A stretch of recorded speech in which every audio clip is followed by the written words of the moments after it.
గురుభ్యో నమః శ్రీమాత్రే నమః. అందరికీ నమస్కారం అండి. మీరందరూ బాగున్నారని ఆ వైరుడి కృప వల్ల నేను తలుస్తున్నాను. కాస్త ఈ మధ్యకాలంలో నేను కాశీకి ఉజ్జయినికి తిరగడం వల్ల 15-20 రోజులు అక్కడ ఉండటం వల్ల హోమాలు సాధనలు చేసుకోవడం వల్ల నేను మీకు దగ్గర కాలేకపోయాను. కాస్త దూరం పెరిగింది. ఎందుకంటే నాకు యూట్యూబ్ ఒకటే ప్రపంచం కాదు కదండి. నా సాధన కూడా నేను చేసుకోవాలి. నేను అనేక తీర్థయాత్రలకి క్షేత్రాలకి తిరుగుతూ ఉండాలి. నేనే ఎన్నో యూట్యూబ్లో ఎన్నో సార్లు చెప్పాను, సాధకుడు అనేవాడు సిద్ధక్షేత్రాలకి తిరగాలి అని. తిరిగి అక్కడ సాధన రకరకాల ప్రక్రియలు రకరకాల పద్ధతులు చేసుకుంటూ ఉండాలి. అప్పుడే దేవత అనుగ్రహం కలుగుతుంది, దేవతా శక్తి పెరుగుతుంది. మేము చాలామంది పాపం చెప్తుంటారు, తప్పేమీ లేదు, ఆర్థిక పరిస్థితులు కలిసి రాకపోవడం వల్ల. అలాంటి వాళ్ళకి నేను ఇవాళ ప్రత్యామ్నాయం చెప్తున్నాను. మేము కాశీకి వెళ్ళలేమండి, ₹1000 ఖర్చు. నిజమే, ₹1000 ఖర్చు. ఒక రైల్లో వెళ్ళాలన్నా, ఎలా వెళ్ళాలనుకున్నా, అక్కడ ఉండాలనుకున్నా చాలా ఖర్చు అవుతుంది. మరి మేము సాధన భైరవ కృప అంటే భైరవుడు ఒకటే కాదండి, ఏ దేవతా మంత్రం తీసుకున్నా ఆ క్షేత్రాలకు వెళ్ళి చెయ్యాలి.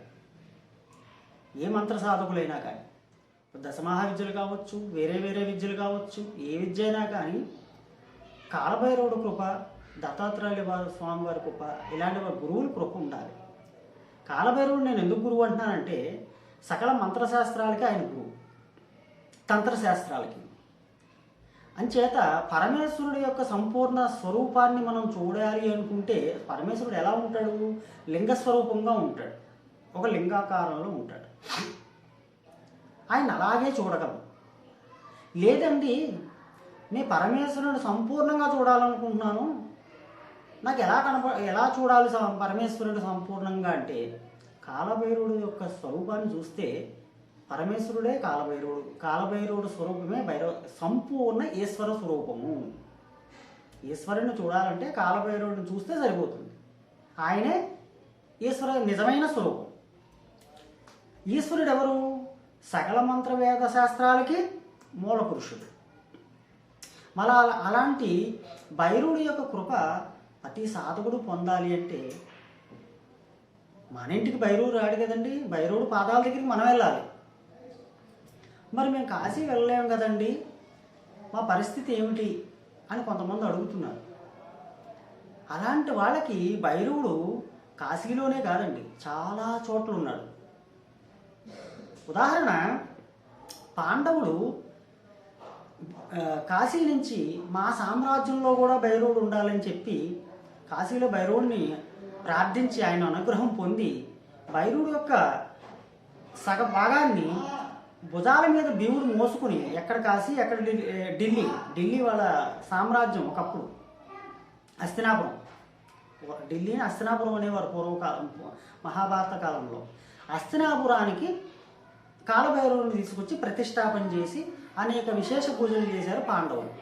ఇప్పటికీ ఉంది ఆలయం, మనం మేము దర్శించుకున్నాం వెళ్ళి. అక్కడ మందు సమర్పించవచ్చు.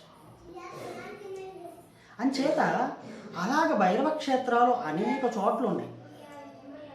మరి మేము ఉండేది తెలంగాణ అండి, ఆంధ్ర అండి, మా పరిస్థితి ఏమిటి అంటే, చాలా చోట్ల భైరవుడు ఉన్నాడు, ప్రతి అణువణువునా భైరవుడు ఉన్నాడు. అలాంటి క్షేత్రాల్లో గొప్ప క్షేత్రం ఇస్నాపూర్. అంటే కామారెడ్డి దగ్గర నుంచి, రామరెడ్డిపల్లి దగ్గర నుంచి ఎవరిని అడిగినా చెప్తారు. తెలంగాణలో కామారెడ్డి వెళ్ళే దారిలో రామరెడ్డిపల్లి అని ఉంటుంది. అక్కడ ఇస్నానపల్లి అనే చోట కాలభైరవ స్వామి ఆలయం ఉంది. దీని చరిత్ర ఏమిటి అంటే, పూర్వం కొంతమంది మేము కాశీకి వెళ్ళలేని వాళ్ళకి అందరికీ కాలభైరవుడి దర్శనం కలిగించాలని చెప్పి, అప్పుడు ఈ రైళ్ళు అవి లేవు కదండి, ఎప్పుడో 13-12వ శతాబ్దంలో జరిగిన చరిత్ర ఇది.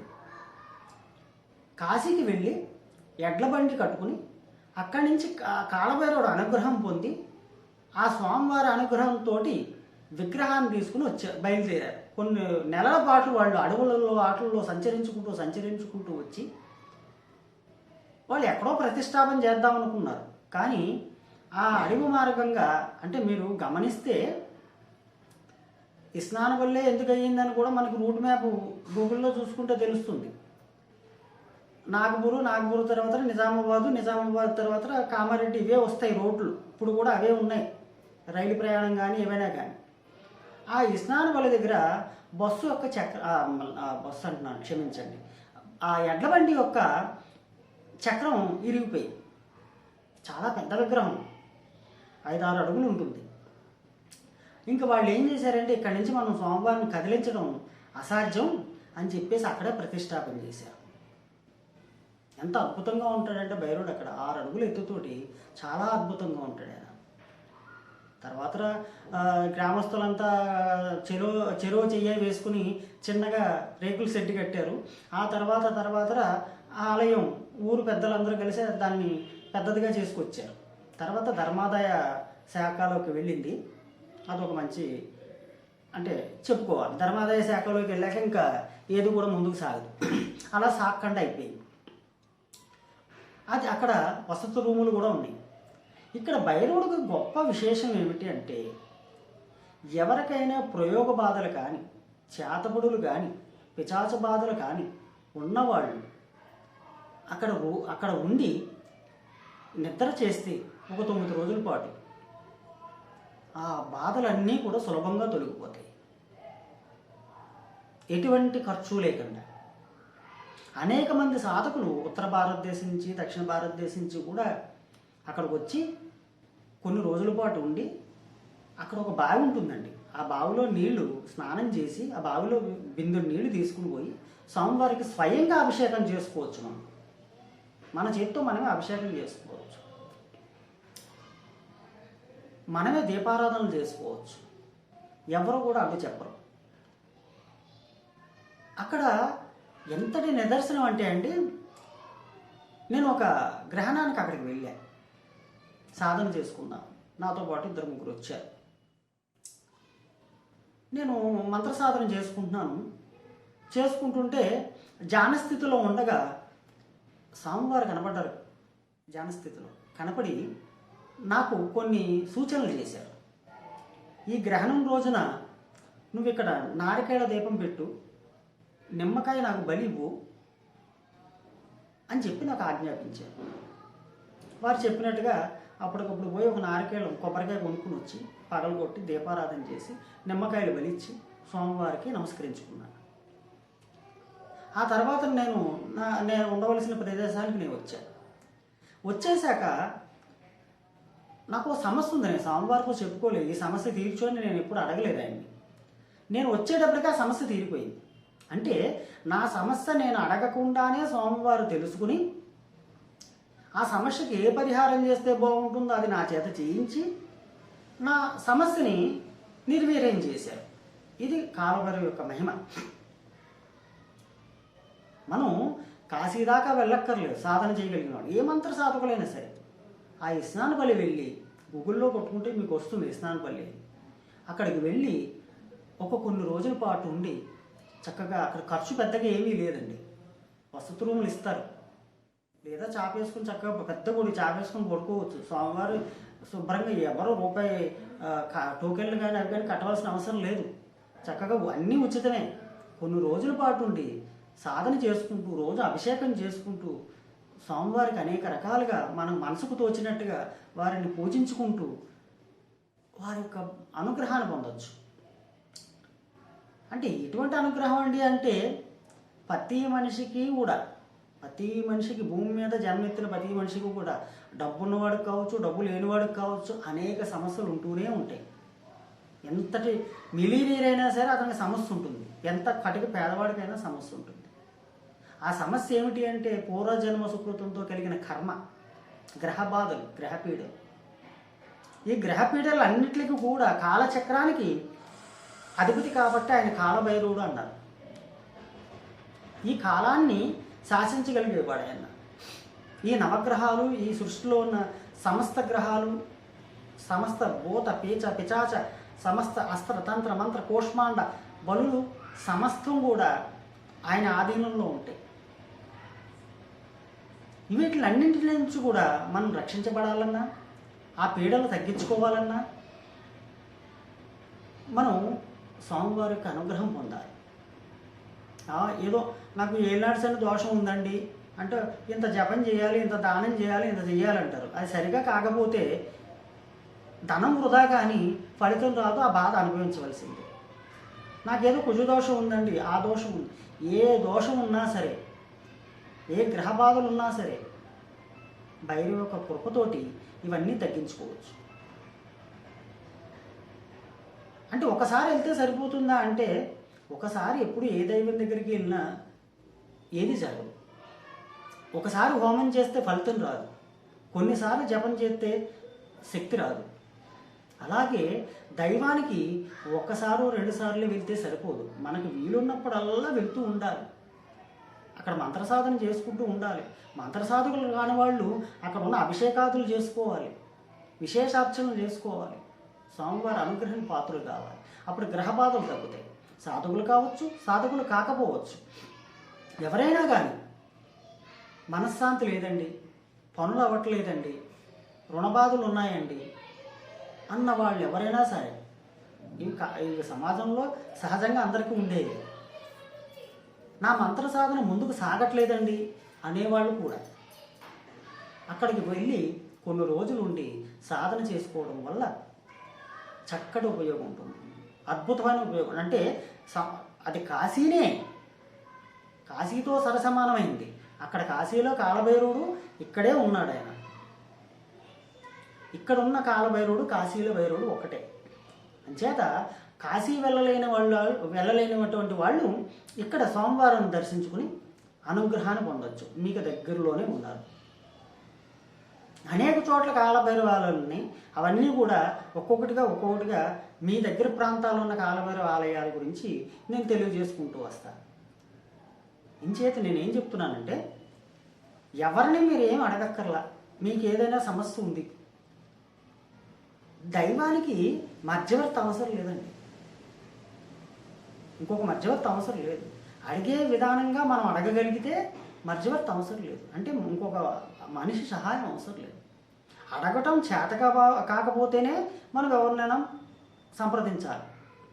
ఉదాహరణ, ఓ పెద్ద మనిషి దగ్గరికి వెళ్ళి నాకు ఈ సమస్య ఉందండి అని చెప్పుకోవడం నీకు చేత కాకపోతే ఏం చేస్తావు? ఒకని తోడు తీసుకెళ్తావు. అతను కాస్త మర్యాదగా, గౌరవంగా, పద్ధతిగా, లౌక్యంగా అతను చెప్తాడు ఆయనకి. అదా సమస్య, నేను చూసుకుంటానులే అంటాడు ఆయన. అదే మధ్యవర్తి. అంటే ఇక్కడ దైవ సహాయంలో కూడా ఒక సాధకుడు, ఒక పంతులు గారు, ఇంకొకళ్ళు మనకు అవసరం. మనం చెప్పుకోవడం చేతకాడు కాబట్టి ముందు చెప్పుకోవడం నేర్చుకోండి. దైవానికి ఎలా చెప్పుకోవాలి, ఎలా చెప్పుకుంటే కోరిక తీరుతుంది అంటే, అన్యదా శరణం నాస్తి తమేవ శరణం నాస్తి. నీ పాద చరణాలను నమ్ముకున్నాను, నీ పాదాలే నాకు దిక్కు, నాకు వేరే దిక్కు లేదా, శక్తిహీనుణ్ణి, అల్పుణ్ణి, నన్ను రక్షించు స్వామి. నాకు ఏ సమస్యలు ఉన్నాయో మీరేం చెప్పక్కర్లేదు. నాకు బలానా జాతకంలో దోషం ఉంది, బలానా చోట ఇది ఉంది, అది ఉందని ఏం చెప్పక్కర్లేదు. నాకు ఏ బాధలు ఉన్నాయో అన్నీ నీకు తెలుసు. అవి నన్ను ఆర్తిని తీర్చు, నన్ను రక్షించు. పాహిమాం. ఇప్పుడు కూడా బాగా గుర్తుపెట్టుకోండి. ప్రతి ఒక్కళ్ళు ఏం చేస్తారంటే, నేను బలానా పని పట్టుకున్నాను, ఆ పని అయిపోవాలి తండ్రి, నేను బలానా చదువుతున్నాను, పరీక్షల్లో ఉత్తీర్ణ అయిపోవాలి, లేదంటే బలానా ఉద్యోగం ప్రయత్నిస్తున్నాను, అది అయిపోవాలి, ఇలాంటి కోరికలు కోరుతారు. దైవానికి అది కోరకూడదు. ఇప్పుడు ఇంతకుముందు సామెత ఉంది, నేను ఒకటి తెలిస్తే దైవం ఒకటి తెలిసిందని ఏదో పాటలో ఉంటుంది, ఘటసాల గారి పాటలో. అది నిజం. అది రచయితలు ఊరకనే చెప్పరు, అనుభవజ్ఞులు వాళ్ళకు కూడా శాస్త్రాలు తెలుసు. నువ్వు ఒకటి తెలిస్తే దైవం ఒకటి తెలిసింది అంటే అర్థం ఏమిటి? నీకు ఆకలి వేస్తోంది, పెరుగన్నం పెడితే చాలు అని నువ్వు అనుకుంటావు. ఆ పూటకు పెరుగన్నం దొరికితే కడుపు నిండిపోతుందని నీ కోరిక. ఇమ్మీడియట్లీ ఏదో ఒకటి ఆహారం దొరికియాలి, నా కడుపు నిండిపోవాలన్నది మీ కోరిక. దైవం ఏమనుకుంటుంది? ఇంకో 2 అడుగులు వేసి ఇక్కడ వస్తాడేమో, పంచపక్ష పరమాణాలు పెడదాం అనుకుంటుంది. అర్థం చేసుకోండి. మీకు ఆ 2 అడుగులు వేసి ఓపిక లేదు. ఓ పెరుగన్నం దొరికితే చాలు సెటిల్ అయిపోదాం, చాలు ఇంకా మూల తువ్వాలు వేసుకుని పడుకుందాం అనుకుంటారు మీరు. దైవం ఏమనుకుంటుంది, పాపం అలసిపోయాడు వీడు నా బిడ్డ, ఇంకొక 2 అడుగులు వేసి నా దగ్గరికి వస్తాడేమో, కడుపు నిండా అన్నం పెడదాం పంచపక్ష పరమాణాలు ఎప్పటికీ లోటు లేకుండా అని అనుకుంటుంది దైవం. మనకున్న అల్పజ్ఞానానికి మనం ఏం చేస్తాం, ఇంతే చాలు, నాకు 10,000 అప్పు ఉంది, ఒక 5 లక్షలు ఇయ్యి చాలు, నాకు ఎవరు నువ్వు నిర్ణయించడానికి 5 లక్షలని, లేదా నాకు ఈ ఉద్యోగంలో క్లర్క్ ఉద్యోగం, నాకు మేనేజర్ ఉద్యోగం ఇవి చాలు, ఎవరు నువ్వు మేనేజర్ ఉద్యోగానికి చాలు అనుకునేది, నువ్వెవరు అనుకునేది, దైవం అనుకోవాలి. దైవం ఏమనుకుంటుంది? అందుకనే మహా గొప్పవాళ్ళు, సిద్ధులు, సిద్ధపురుషులు, యోగులు కూడా ఎప్పుడు కూడా దైవాన్ని నాకు ఇది కావాలని అడగరు. ఒకటే కోరుకుంటారు, నీ పాదచరణాలను నమ్ముకున్నాను, నన్ను నడిపించు. అయితే ఆయన నడిపిస్తాడు, ఎలా కావాలో అలాగా నీకు దారి ఆయనే చూపిస్తాడు. నీ గ్రహబాధలు, నీ రుణబాధలు, నీ సమస్త సంసార బాధలు, కర్మ బాధలు అన్నీ కూడా ఆయన చూసుకుంటాడు. నువ్వు శరణం అనాలి. ఆ శరణం ఎలాగా?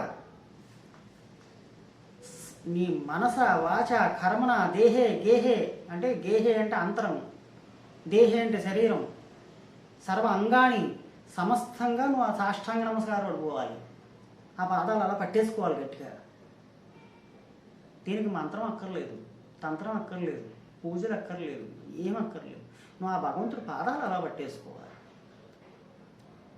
ఉదాహరణ భక్త రామదాసు అలా పట్టేసుకున్నాడు. ఆయన రాముల వారి పాదాలు ఎంత కుట్టినా, ఎంత చేసినా, ఎన్ని జైల్లో పెట్టేసినా, ఏం చేసినా ఆ పాదాలు వదలలేదు. ఆయన వదలకపోయాడు. ఏం చేశాడు? బొందుతో నా వైకుంఠానికి తీసుకెళ్ళిపోయాడు. దైవం ఎప్పుడు ఎవరిని మోసం చేయదండి, ఎవరికి వదిలేది.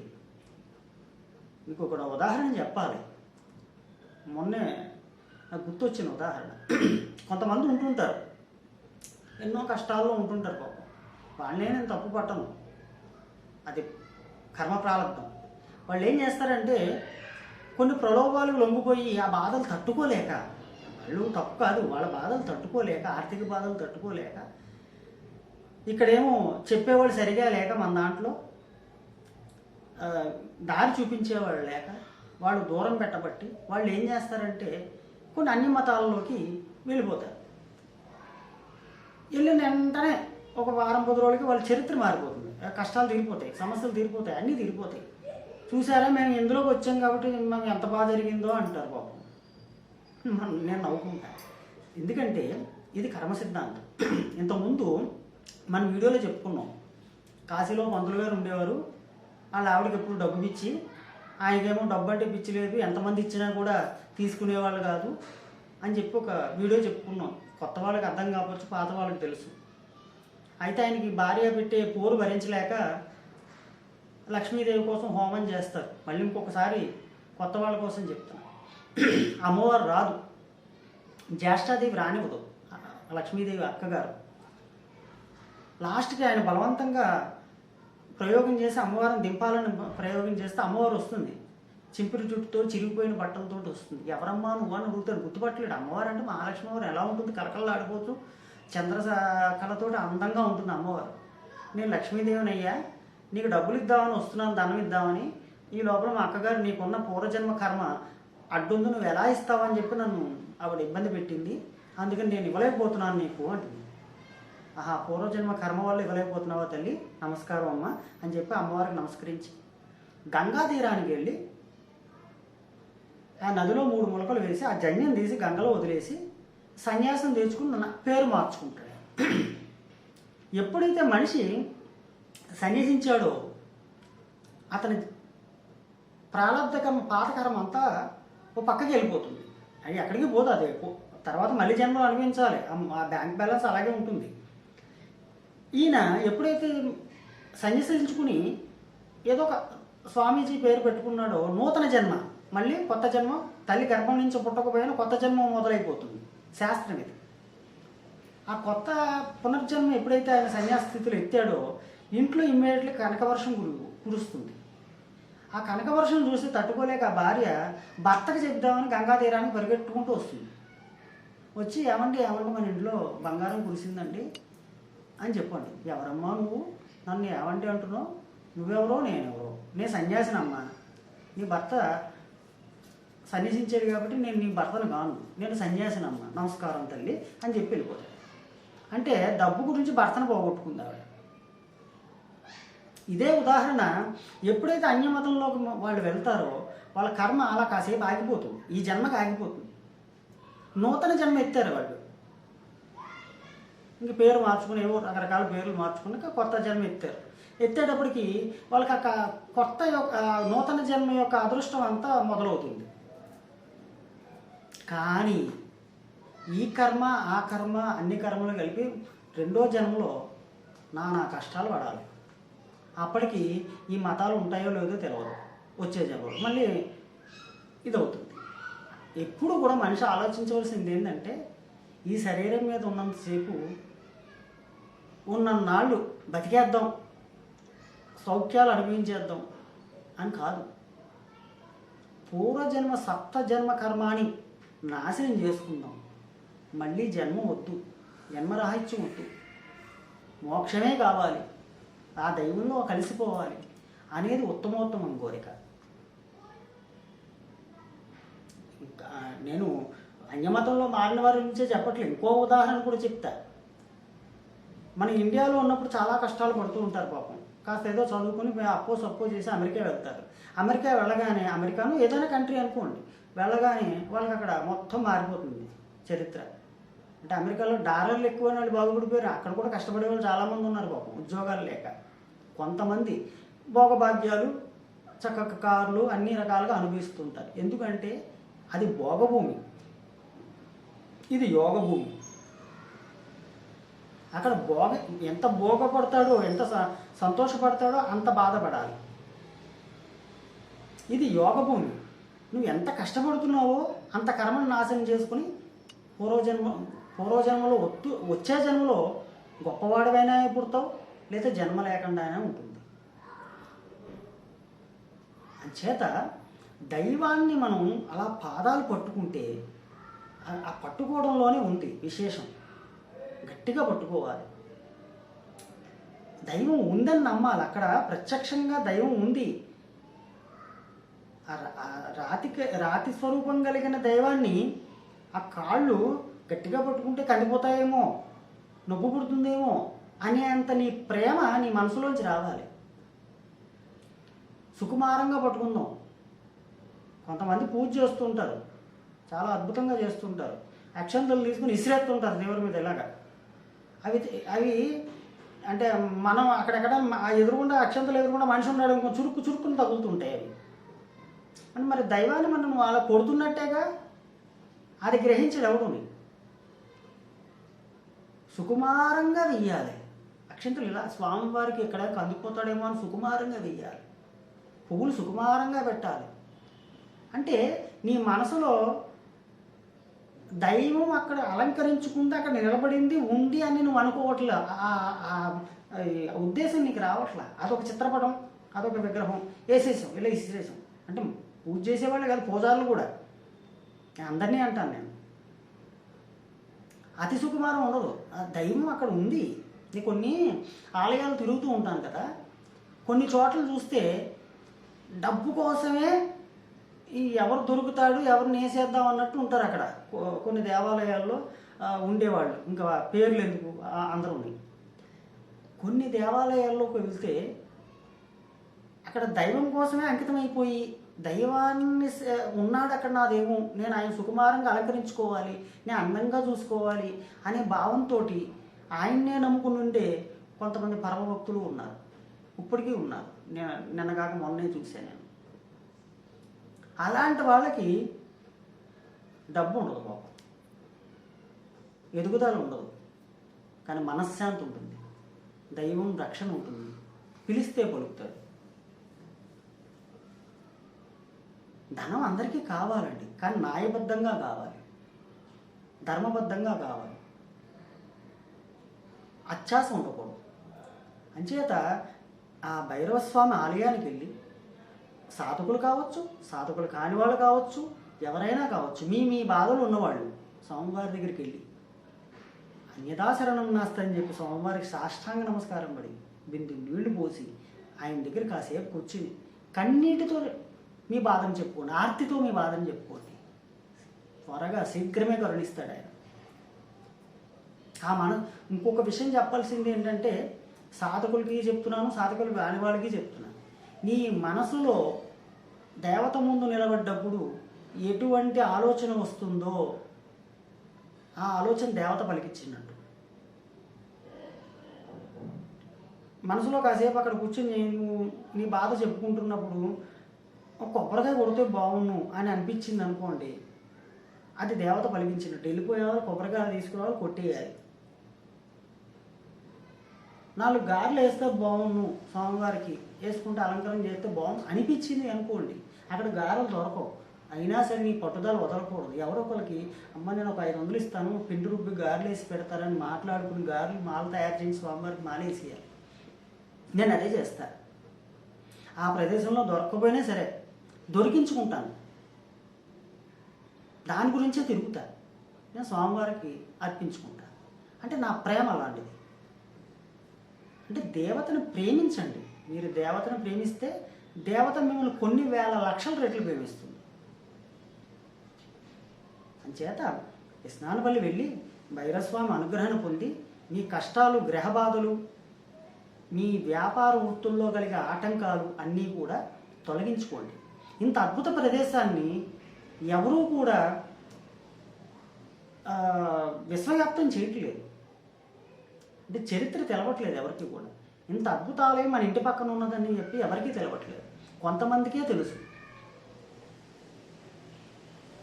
ఎవరు మీకు దుష్టగత ఎవరో ప్రయోగం చేశారని అనుమానం ఉంది, ఇల్లు ఒక 4 రోజులు స్వామివారికి దగ్గర పడుకోండి, నిద్ర చేయండి. స్వామి నువ్వే దిక్కు, ఏ ప్రయోగం, ఏ క్షుద్రమో, ఏ దైవమో నాకు తెలవతండి, నన్ను రక్షించని చెప్పి ఆయనే చూసుకుంటాడు. వదిలిపోతుంది. అంత గొప్ప ప్రదేశం. అలాంటి ప్రదేశం మళ్ళీ గానగాపూరే. గానగాపూరులో భూతప్రేత పిశాచాలను ఎలా వదిలిపెడుతుందో ఇక్కడ స్నానపల్లి కాలభైరవ స్వామి టెంపుల్లో కూడా ప్రయోగాలు, క్షుద్ర ప్రయోగాలు, దెయ్యాలు, భూతాలు, గాలులు అన్నీ కూడా వదిలిపోతాయి. అంత గొప్ప ప్రదేశం. ఇంకో విషయం చెప్పనా, రాత్రి తెల్లాలు జాగారం చేస్తూ స్వామివారి దగ్గర కూర్చోండి. ఏదో సమయంలో స్వామివారు మీకు కనపడతాడు. ఆయన అంత గొప్ప ప్రదేశం కనపడతాడు. ఖచ్చితంగా రాసి పెట్టుకోండి. స్వామివారి నిదర్శనంగా కనపడతాడు.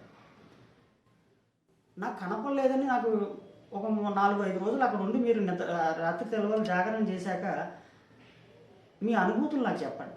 కనపడ్డాడో లేదో నేను చెప్తాను. అంటే మన కంటితో మనం చూడలేము, ఆయన వచ్చినట్టు స్పర్శ వల్ల తెలిసిపోతుంది.